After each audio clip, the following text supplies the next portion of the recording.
Everyone, कैसे हैं आप सब लोग। आप लोगों को एक चीज़ बता दूं, आज जो हम टॉपिक पढ़ने जा रहे हैं वो है हमारा पार्ट 7 कंप्यूटर सिक्योरिटी। बहुत इंपॉर्टेंट टॉपिक है एग्ज़ाम पॉइंट ऑफ व्यू से।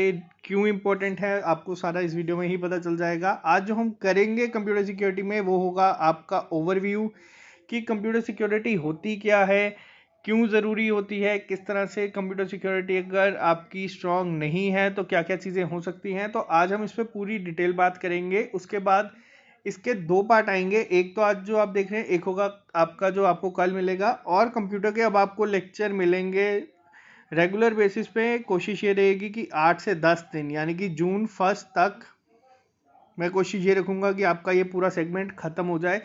उसके बाद ही हम बाकी सेगमेंट अपने आराम आराम से करते रहेंगे। तो आपका कंप्यूटर का आज हम शुरू कर रहे हैं कंप्यूटर सिक्योरिटी। सबसे पहले हम बात करें कि इस वीडियो में हम क्या क्या पढ़ेंगे। तो मैं आपको बता दूं, आज हम जो चीज़ें सीखेंगे वो होगी आपकी कंप्यूटर सिक्योरिटी होती क्या है, की सिक्योरिटी कंसेप्ट क्या होते हैं, सिक्योरिटी की टर्मिनोलॉजी जो यूज़ होती है वो क्या होता है, वनरेबिलिटी क्या होती है, थ्रेट किस तरह से होते हैं, अटैक्स क्या होते हैं जो कंप्यूटर पे आप सुनते आ रहे हैं, अटैक्स के सर्फेसिस क्या क्या होते हैं, थ्रेट के कंसिक्वेंसेस क्या हो सकते हैं, और काउंटर मेजर क्या हो सकते हैं। तो आज हम सिर्फ यही पढ़ेंगे। बहुत सारा इसमें कंटेंट ऐसा है जो आपको नेक्स्ट वीडियो में मिलेगा। तो चलिए स्टार्ट करते हैं बिना टाइम वेस्ट किए। सबसे पहली चीज़ अगर मैं आप लोगों से पूछूं कंप्यूटर सिक्योरिटी होता क्या है। कंप्यूटर सिक्योरिटी को हम बोलते हैं, ये एक एबिलिटी है जो आपके कंप्यूटर सिस्टम को के पास होती है जिससे कि वो प्रोटेक्ट कर सकता है इंफॉर्मेशन। और इंफॉर्मेशन, अब आप बोलें कि ऐसा क्या ज़रूरी है कंप्यूटर के पास जो उसे सिक्योर करने की ज़रूरत है। देखें, कंप्यूटर सिक्योरिटी जो है आपका वो 3 कोर एरियाज में डिवाइडेड है। एक आपका आ गया कॉन्फिडेंशियलिटी, इंटेग्रिटी और अवेलेबिलिटी। अब ये 3 पॉइंट है क्या, हम इसे थोड़ा सा डिटेल में जानेंगे। सबसे पहला पॉइंट आप देख सकते हैं कॉन्फिडेंशियलिटी। अब ये है क्या, ये क्या करता है, ये इंश्योर करता है जो इंफॉर्मेशन आपको is not accessed by unauthorized individuals. अब जैसे आपका कंप्यूटर है, आप लोगों ने इसमें कोई एक पासवर्ड लगाया है। क्यों लगाया है? ताकि आप ही लोग इसे यूज़ कर सके, कोई और इसको यूज़ ना कर सके। तो अगर आपका कल को सपोज कोई, फॉर एग्जांपल अगर मैं आपको बात कहूँ कि जैसे आपका फेसबुक ही है एग्जाम्पल के तौर पे, और आपका वहाँ पे कोई और आपकी जगह उसको एक्सेस कर रहा है, तो वो कुछ भी कर सकता है। पहला पॉइंट आ गया कि कॉन्फिडेंशियलिटी। दूसरा आ गया इंटीग्रिटी। अब यहाँ पे क्या है, आप लोगों को बता दूं इसमें क्या होता है, ये इंश्योर करता है जो इंफॉर्मेशन है वो ऑल्टर नहीं की गई हो अनऑथराइज्ड इंडिविजुअल्स के द्वारा। एग्जाम्पल के तौर में आपको सिंपल लैंग्वेज में मैं समझाता हूँ। जैसे वीडियो के स्टार्टिंग में मैं कहता हूँ हेलो एवरीवन, कैसे हैं सब। अगर ये कैसे को कोई रिप्लेस कर दे भैंसे के साथ, तो अगर कोई अनऑथराइज्ड आके, ये मैं एग्जाम्पल के तौर पर सिखा रहा हूँ, आपको कल को बोले तो आप लोग सब्सक्राइब की जगह चैनल ब्लॉक करके चले जाएंगे। इसीलिए इंटेग्रिटी ज़रूरी है ताकि आपकी जितनी भी चीज़ें हैं वो कोई अनऑथराइज्ड इंडिविजुअल आके ऑल्टर ना कर सके आपके बिहाफ पे। तीसरी चीज़ आती है अवेलेबिलिटी। ये क्या करता है, ये इंफॉर्मेशन जो भी कंसर्न होती है वो आपके लिए एक्सेसिबल रहे, उसका ध्यान रखता है। तो ये 3 मेन पैरामीटर हैं जिस पे आपकी कंप्यूटर सिक्योरिटी जो है वो डिपेंड करती है। ये 3 अगर आपके सही हैं तो आपका कंप्यूटर सिक्योर है। बात करते हैं इसके अलावा क्या इसमें कंसेप्ट यूज़ होते हैं। पहला हमने अभी पढ़ा कॉन्फिडेंशियलिटी। इसमें क्या था कि ऑथराइज रिस्ट्रिक्शन लगाई होती है जो भी आपकी इंफॉर्मेशन हो उसके ऊपर, कि कौन इंफॉर्मेशन एक्सेस करेगा, क्या करेगा, ये सब उसका ध्यान रखता है। इंटीग्रिटी का मैंने आपको बताया कि कोई भी इसमें आके मॉडिफिकेशन नहीं कर सकता किसी भी तरह की। तीसरी चीज़ अवेलेबिलिटी, कि आपको जो टाइमली या रिलायबल एक्सेस है वो प्रोवाइड होता रहे इंफॉर्मेशन का, है जिस भी तरीके से आपको इसको यूज़ करना है। अब बात करते हैं यहाँ पे 2 पॉइंट और, एग्जाम में किस तरह से एमसीक्यूज आते हैं। वो टॉपिक खत्म होने के बाद मैं आपको एमसीक्यूज की वीडियो अब हर टॉपिक के एंड के बाद एक प्रोवाइड करने की कोशिश करूंगा। ऑथेंटिसिटी क्या होता है अगर आपसे कोई पूछे, तो ये क्या है बेसिकली, ये वो property of being genuine and being able to be a verified and trusted confidence in the validity of a transmission a message और मैसेज ओरिजिनेटर। वापस से सेम एग्जांपल आपको मैं दूंगा। आप लॉगिन कर रहे हैं किसी साइट पे, आप लोगों ने पासवर्ड लगाए हैं अपने, एग्जांपल सिंपल सी मैं वापस से फेसबुक की दूंगा, आप लोग वो यूज़ करते हैं। अगर आप फेसबुक में अपना पासवर्ड डाल रहे हैं, केस सेंसिटिव होगा तो आप लोगों को ध्यान रखना होगा कि आप सारी चीज़ें डालें। तो वो क्या चेक करेगा कि ये जो डिटेल्स आपने दी है वो ऑथेंटिकेट है या नहीं। तो ऑथेंटिसिटी आपका ये पार्ट आ गया। उसके बाद आता है आपका नॉन रेपुडिएशन। अब यहाँ पे क्या आ गया, ये गारंटी देता है that the sender of a message can not later deny having send the message and the recipient can not deny having received the message. अब आपने कोई एक मैसेज दिया है, मैंने आपको मैसेज भेजा है, आपको मैसेज मिला है, कल को मैं ये डिनाई नहीं कर सकता कि ये मैसेज मैंने नहीं भेजा था, या आप ये डिनाई नहीं कर सकते कि आपको ये मैसेज नहीं मिला था। तो ये आपके 5 बेसिक टर्मिनोलॉजी या कंसेप्ट यूज होते हैं सिक्योरिटी के लिए। इसके अलावा बात करते हैं हम यहाँ पे क्या क्या टर्मिनोलॉजी ऐसी है जो यूज होती है सिक्योरिटी के लिए।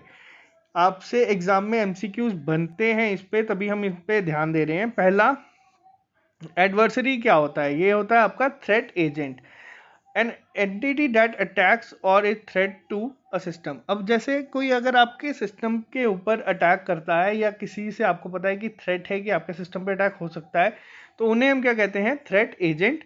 अटैक किस तरह का होता है? ये एक असॉल्ट होता है सिस्टम सिक्योरिटी पे that drives from an intelligent threat, deliberate attempt to evade security services and violate security policy of a system. अब जैसे कोई आपका सिस्टम अगर हैक करने की कोशिश करेगा तो वो भी क्या होगा? आपके सिस्टम पे एक अटैक।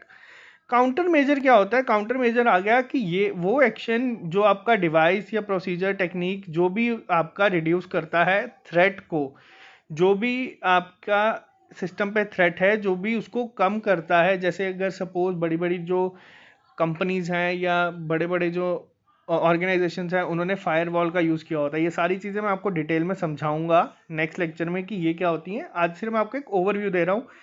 तो वो क्यों लगाई जाती है कि अगर आप पे कल को कोई अटैक हो भी जाए तो आप लोग उसे काउंटर कर सकें। रिस्क क्या होता है? An exception of loss express that a particular threat will exploit a particular vulnerability. अब यहाँ पे आप लोग कई बार अपना जीमेल ही खोलते हो तो वहाँ पे आपको आ जाता है your email is at high risk. तो ये क्या होता है? ये कहता है कि हाई रिस्क पे है vulnerability with a particular harmful result, जो कि कल को एक आपको रिजल्ट जो होगा वो हार्मफुल मिल सकता है, कोई आपके हैक कर सकता है। तो इस चीज़ों पे चलेगा। बात करते हैं यहाँ पे इंपॉर्टेंट पॉइंट जो आपको पता होना चाहिए। वल्नरेबिलिटी क्या होती है? ये होती है basically is a weakness in the security system, for example in procedure design और implementation that might be exploit to cause a loss और हार्म। अब ये क्या आ जाता है? ये आ जाता है आपका कि अगर आपका सिस्टम जिस तरह से डिज़ाइन किया है उसमें कोई एक लूप होल रह गया हो जिसकी वजह से आपका सिस्टम हैक हो जाए, तो ये दिखाता है कि बेसिकली अगर सिंपल लैंग्वेज में बोलूँ तो वीकनेस है आपके सिस्टम में। अब वो सिस्टम में किस तरह के सिस्टम रिसोर्सेज वल्नरेबिलिटीज क्या हो सकती हैं? करप्टेड हो सकती है, बिकम लीकी हो सकती हैं, या बिकम अनअवेलेबल हो सकती हैं। 3 पॉइंट आपको मैंने स्टार्टिंग में बताए, क्या? इंटीग्रिटी, कॉन्फिडेंशियलिटी और अवेलेबिलिटी। अब ये 3 पॉइंट अगर आपके नहीं है स्ट्रॉन्ग तो क्या चीज़ें हो सकती हैं वो अब आपको देखना है। अगर आपका system integrity, loss of integrity अगर आपके सिस्टम में हुआ तो वो क्या कॉज करेगा? Corrupted file. आप कई बार अगर देखते हैं अपने लैपटॉप में या कंप्यूटर में, वहाँ पे आता है करप्टेड फाइल। तो ये क्या होता है? ये करता क्या है बेसिकली? ये करता है जो भी आपके सिस्टम में, जैसे आपके सिस्टम में कोई करप्टेड फाइल आ जाए तो आप देख सकते हैं सिस्टम की स्पीड स्लो हो जाती है। तो बहुत सारी इस तरह से चीज़ें आपको देखने को मिलती है। बात करते हैं लीकी। ऐसा नहीं है कि आप लोग अपना लैपटॉप टेढ़ा करेंगे तो डेटा जो है वो बाहर गिर जाएगा, इसका मतलब ये नहीं है। Loss of confidentiality, someone who should not have access to the information will avail. अगर कोई आपकी जिसको ऑथराइजेशन नहीं है, अब जैसे एग्जांपल मैं आपको दे दूं, आप कॉलेज की किसी वेबसाइट पे जाते हैं, आपको वहाँ पे 2 से 3 कॉलम दिखेंगे और जो आपके वहाँ पे टीचर्स हैं उन्हें बाकी ज़्यादा दिखेंगे। अगर कल को सपोज स्टूडेंट को एक्सेस मिल जाए कि जिससे वो अपने मार्क्स मॉडिफाई कर सकें या फिर अपने मार्क्स बढ़ा सकें, तो ये क्या होगा? लॉस ऑफ कॉन्फिडेंशियलिटी, जिसकी वजह से जो आपकी इंफॉर्मेशन है वो लोग एक्सेस कर रहे हैं जिन्हें परमिशन नहीं है। लॉस ऑफ कॉन्फिडेंशियलिटी का मतलब होता है लीकी। और उसके बाद करते हैं लॉस ऑफ अवेलेबिलिटी। ये तो आपको पता है, अनअवेलेबल। जैसे अगर आप जा रहे हैं, बहुत स्लो आपका सिस्टम चल रहा है या नेटवर्क प्रॉब्लम आ रही है, जब आप किसी साइट को खोलते हैं तो वो बहुत स्लो चल रही है, लोड होने में प्रॉब्लम होती है, तो वो सब आपका आ जाता है लॉस ऑफ अवेलेबिलिटी के कारण। उसके अलावा यहाँ पे इंपॉर्टेंट आता है कि थ्रेट क्या क्या होते हैं। अब एक सिस्टम को थ्रेट किस तरह के हो सकते हैं। अब थ्रेट जो है वो क्या है, बेसिकली आप लोगों को हिंदी में पता है थ्रेट का मतलब क्या होता है। Threat to a computing system is a set of circumstances that has the potential to cause loss और हार्म। अब कोई यहाँ पे, जैसे आपको एग्जांपल दोबारा सिंपल लैंग्वेज में दूं, कोई पुलिस के पास जाता है कि मुझे थ्रेट मिल रहे हैं कि मुझे मार दिया जाएगा, तो ये इसी तरह से आपके कंप्यूटर के लिए भी थ्रेट्स आते हैं कि जो आपके लिए हार्मफुल हो सकते हैं या फिर जो आपको हार्म पहुंचा सकते हैं। अब थ्रेट जो है बेसिकली कितने टाइप के हैं वो आपको बता दूं, तो ये 4 टाइप के थ्रेट जो हैं उन्हें कैटेगराइज किया गया है। इंटरसेप्शन, इंटरप्शन, मॉडिफिकेशन और फैब्रिकेशन के तौर पे। ये चारों क्या है हम अभी डिटेल में देख। अब सबसे पहला आ गया कि इंटरसेप्शन होता क्या है। इंटरसेप्शन का मतलब सिंपल है कि जब भी कोई some unauthorized party has gained access to an asset. अब जैसे किसी को परमिशन नहीं है और उसे ये परमिशन मिल जाए, जो मैंने भी आपको वेबसाइट की भी एग्जांपल दी, तो वो क्या होगा आपका इंटरसेप्शन। अब बात करते हैं इंटरप्शन का क्या मतलब हुआ। इंटरप्शन में क्या होगा, the asset of the system becomes loss, unavailable और अनयूजेबल, कि आप लोग वो पार्ट यूज ही नहीं कर सकते सिस्टम का। या फिर अगर हम बात करें कोई अनऑथराइज्ड पार्टी ने क्या किया, ना ही सिर्फ एक्सेस लिया बट उसे टेम्पर करके उसके जो असेट थे उसे चेंज कर दिया, तो उस चेंज को क्या कहेंगे हम, मॉडिफिकेशन। ये इंटरप्शन में क्या होता है कि किसी ने आपके सिस्टम में सपोज एक्सेस गेन किया और वो चीज़ें उड़ा दी, चेंज नहीं की। बट अब मॉडिफिकेशन में क्या हुआ, किसी ने आपके सिस्टम में हैक किया है, तो उसके बाद क्या किया, जैसे आपके यहाँ पे सपोज कोई चीज़ होगी, कोई डेटा होगा, उसको मॉडिफाई कर दिया। अगर किसी के 1 मार्क्स थे तो सबके 100 कर दिए, तो जिसकी वजह से उसने क्या किया, आपका डेटा टेम्पर किया। और उस थ्रेड को हम क्या कहेंगे, मॉडिफिकेशन। ये डायरेक्ट एग्जाम में क्वेश्चंस आते हैं एमसीक्यूज फॉर्म में, तो थोड़ा सा इसे ध्यान से समझे। लास्ट आता है जब कोई अनऑथराइज पार्टी क्रिएट करता है फैब्रिकेशन ऑफ काउंटरफीट ऑब्जेक्ट की, तो उसे कहते हैं हम कंप्यूटिंग फैब्रिकेशन। इस सब के साथ अब बात करूं मैं, अगर अटैक्स किस तरह के होते हैं। अटैक जो बेसिकली होते हैं वो 3 पर्पस से होते हैं। पहला, कोई एक मेन गोल होगा, कोई एक मोटिव होगा अटैक करने का। ऐसा नहीं है कि कोई किसी को ऐसे ही अटैक कर देता है, हर चीज़ के पीछे कोई एक मोटिव होता है। दूसरा, मेथड पता होना चाहिए कि आप अटैक कर रहे हैं तो करना किस तरह से है। ये ऐसा नहीं है कि आप लोग अपने घर पे बैठे हैं तो आप लोग सोचें कि हाँ हम आज इसको हैक कर देंगे चीज़ों को, या हम इस पर अटैक कर देंगे। तो इसके लिए एक प्रॉपर मेथड पता होना चाहिए आप लोगों को भी। और तीसरा डिपेंड करता है कि वो कितना वनरेबल है, कि क्या वो उस अटैक को झेल भी सकता है। कई बार होता है कि आपके पास मोटिव होगा, आपके पास मेथड होगा, लेकिन जो सिस्टम है वो बहुत स्ट्रांग है और आपका अटैक उस पर काम नहीं करेगा। तो ये 3 फैक्टर्स पे आपका बेसिक अटैक काम करता है। अब बात करते हैं यहाँ पे मोटिव। मोटिव का क्या है कि मोटिव से पहले मैं बात करूँ गोल की क्या है, तो अब अटैक ज़्यादातर होते किन पे हैं, जो भी कोई एक बड़ी बिजनेस कंपनी है या कोई भी एक बड़ी ऑर्गेनाइजेशन है जिसके पास डेटा है। कल को अगर सपोज आप लोग अब पूछें कि अटैक्स किस तरह से होते हैं, सपोज आपकी अगर कंप्यूटर की सिक्योरिटी कम है और आप कोई एक बड़ी सी ऑर्गेनाइजेशन चला रहे हैं, आपको कोई टेंडर वगैरह निकलते हैं तो आपको उसके लिए बिड करना है। आप क्या करेंगे, आप उसके लिए बिड बना के डालेंगे। और अगर आपका कंप्यूटर सिस्टम हैक है या फिर उसको इतना स्ट्रांग नहीं है, तो जो भी आपने कोटेशन साइन की होगी, कोई दूसरा आपका कॉम्पिटिटर उससे कम में अपनी बिड प्लेस कर देगा और वो टेंडर ले जाएगा। तो इस वजह से क्या है, पहला मोटिव, दूसरा मेथड, तीसरा वनरेबिलिटी। और इससे क्या होगा, आपका पूरा सिस्टम या पूरा बिजनेस चौपट हो जाएगा। तो अब बात करते हैं क्लासिफिकेशन ऑफ अटैक्स की बेस्ड ऑन द ओरिजिन। अब एक अटैक होगा आपका इनसाइड अटैक, एक होगा आपका आउटसाइड अटैक। इनसाइड अटैक में हो गया कि जैसे कोई वायरस आपके सिस्टम में आ गया है तो वो अपने आप ही आपका सारा सिक्योरिटी पैरामीटर को बर्बाद कर देगा। आउटसाइड अटैक में हो गया कि जिस तरह से कोई अगर बाहर से इनिशिएट करता है ये कि अनऑथराइज्ड या इलिजिटेड यूज़र आके आपका सिस्टम कोशिश करे एक्सेस करने की, तो ये आ गया आपका outside attack. Types of attack दो तरह के होते हैं, एक्टिव अटैक और पैसिव अटैक। ये एग्जाम में एमसीक्यूज कम बन के आते हैं, लेकिन जो आपका एग्जाम होगा अभी स्टेट का उसमें क्वेश्चंस इस टाइप के भी पूछे जाते हैं, तो इसलिए मैं आपको ये बता रहा हूँ। अब एक्टिव अटैक्स क्या हो गए और पैसिव क्या हो गए मैं आपको थोड़ा सा डिटेल में बताऊंगा।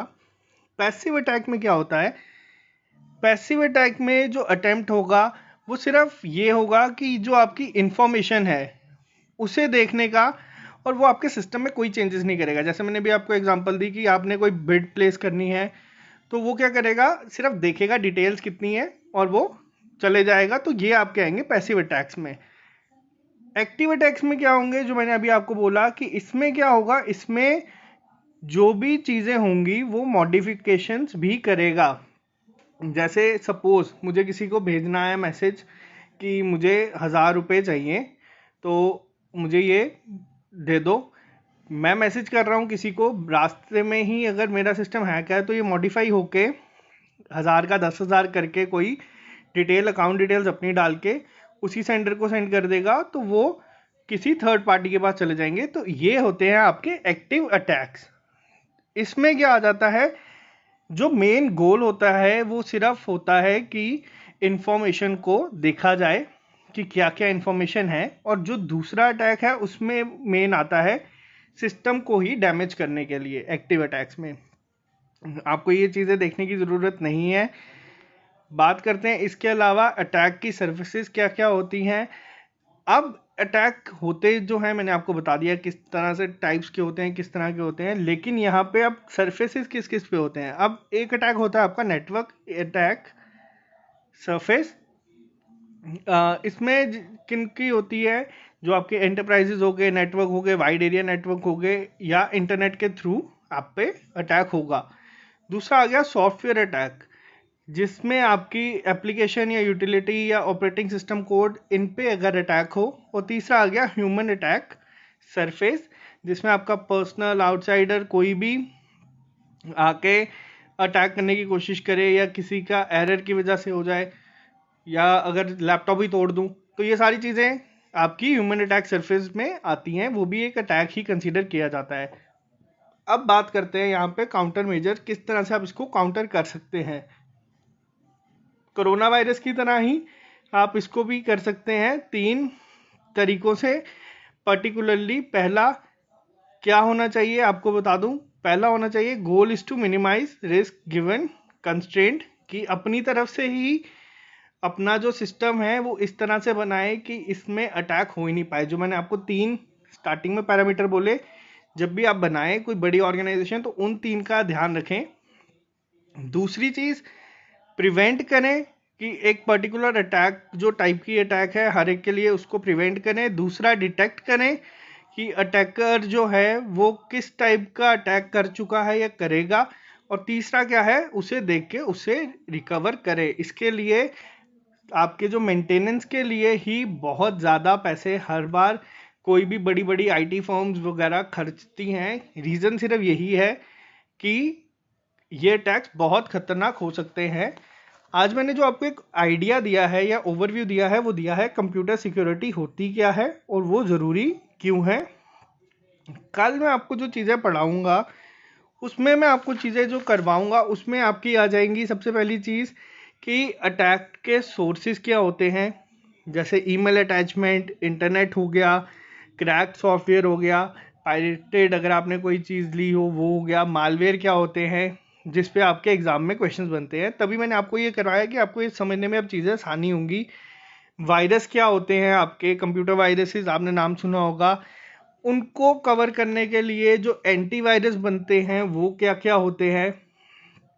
और जो हम चीज़ें कल करेंगे वो आगे आपके वायरस की ही टाइप, वॉर्म्स क्या होते हैं, ट्रोजन क्या होता है, स्पाईवेयर क्या होता है, किस तरह से सिम्टम्स पता चलते हैं, और जो एग्जामिनर के फेवरेट क्वेश्चंस हैं जो एमसीक्यूज की फॉर्म में पूछे जाते हैं, जैसे स्पूफिंग क्या हो गया, फिशिंग क्या हो गया, तो ये सब चीज़ें आपको कल समझने में बहुत आसानी होगी। तभी आज मैंने लेक्चर यहाँ से शुरू किया है, वहाँ से नहीं।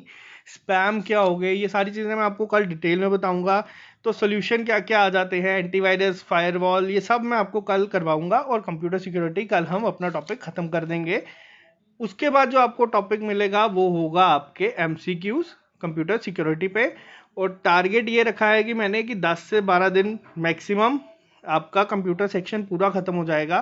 फिर हम आराम से अपनी स्पीड से चीज़ें करते रहेंगे। तो आज के लेक्चर में सिर्फ इतना ही। जो लोग नए हैं वो चैनल को सब्सक्राइब कर लें ताकि आपको हर एक अपडेट मिलता रहे। ओके।